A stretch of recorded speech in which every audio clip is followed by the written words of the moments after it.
It's day 7 of our Dinner on the Ground series where I'm cooking one recipe a day for 30 days out of church cookbooks. And you may notice something is awry on day 7 of our Dinner on the Ground series, and that is it's already made. Listen, if I had $1 for every video that I've made that I somehow lost before I got it to y'all, I might be able to pay my house off, y'all. I don't know what I'm doing on here. I cannot believe that anybody follows me because I honestly do not know what I'm doing. But anyway, this is a really simple one, and so it's okay because I'm just going to tell y'all what's in it and tell y'all about it, and then we're going to try it together. But it's so easy. Y'all probably made this before. I've made something very, very similar before, and I know that it's delicious. I hadn't tasted this one, but I know it's delicious. But anyway, let me tell y'all. But first, let me tell y'all what happened today. So I went to the store to get the stuff to make this morning, and I ran into a friend of mine, and I was telling her, I said, I don't know why I said 30 days in a row, because I cannot eat all this. We cannot eat all this food, y'all. It's just me and my husband here. Every once in a while I'll take some down to my daughter, but she's trying to get all skinny and cute for her wedding that she has in June, so she don't want no food. I'm making all this food, and I always make too much, and so I got to be honest and say that sometimes I'm throwing this stuff away. I'm not good at freezing things. I'm not whatever. We're not eating all this food. So anyway, I was telling her that. She said, well, you ought to find some kind of a charity or something to give it to. And so when I left there, we have a little fire department down the street. You could walk to the fire department from my house.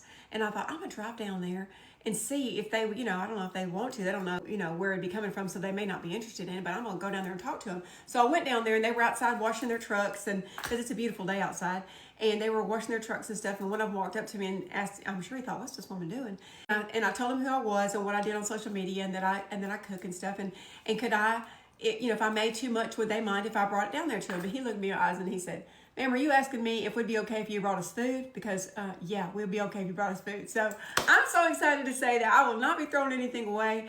Me and Kitty will eat what we're going to eat of it. We're going to take it down there. He said there's usually 3 to 4 of them down there every night. And so any night that I have made too much, I'm going to take it down there. So if y'all are watching, guys, I'm so excited to bring y'all some food. But anyway, let me tell you about this recipe that y'all didn't get to see me make, okay? Super easy. This is called lemon chiffon pie. This recipe book is called the Dunlap Cookbook. Why is that hard to say? And it's compiled by the women of the Dunlap Presbyterian Church. Now, I don't have any idea. These cookbooks, I'm telling you, they are just not very detailed. I don't have any idea what the Dunlap Presbyterian Church is, but that's what it looked like. Isn't that pretty? I'm not sure if this was the old church and then maybe that was the new one. I don't know. I do not know. But it doesn't say anything about when these recipes were made. It doesn't say anything about where the Dunlap Presbyterian Church is. Nothing. Doesn't say anything about that. I'll just go ahead and tell y'all about this recipe. Lemon chiffon pie. So it called for 1 can of Eagle brand condensed milk. So we're starting out good. And 1/4 cup of lemon juice or the juice of 2 lemons. I use the juice of 2 lemons. Y'all didn't get to see me do it, but it's in there. 1 teaspoon of vanilla and a pinch of salt. So that's what was in the filling. And then you take vanilla wafers and put them on the bottom and up the sides. You can see I have them on the sides here. And then she used 1/2 pint of whipping cream, heavy whipping cream, and 2 tablespoons of sugar. And she whipped that into whipping cream, sweet whipped cream. I didn't do that. I used Cool Whip. You know that I did. Okay. So that's what happened here. I put the vanilla wafers down. I made the filling. I filled it, and then I put Cool Whip on top. So let's try it. Let's try it, y'all. I know it's gonna be good. Anything with Eagle brand in it is gonna be a yes for me. And I love lemon. I absolutely love lemon. So can y'all see it? That's what it looks like. And I know that I talked about this during the recipe that y'all didn't get to see. I've heard before that I didn't let this sit long enough for these vanilla wafers to get soft enough. But I've heard it that when you put the lemon juice in y'all tell me if this is right, I'm not sure.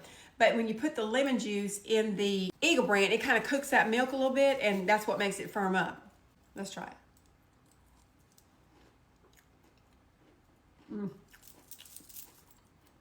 So good, y'all. I knew it would be. Anything with Eagle brand and lemon, I'm all in. It's tart, it's sweet, it's everything it should be. It's a little crunchy because those haven't gotten soft yet, but that's so good, y'all. Y'all try this.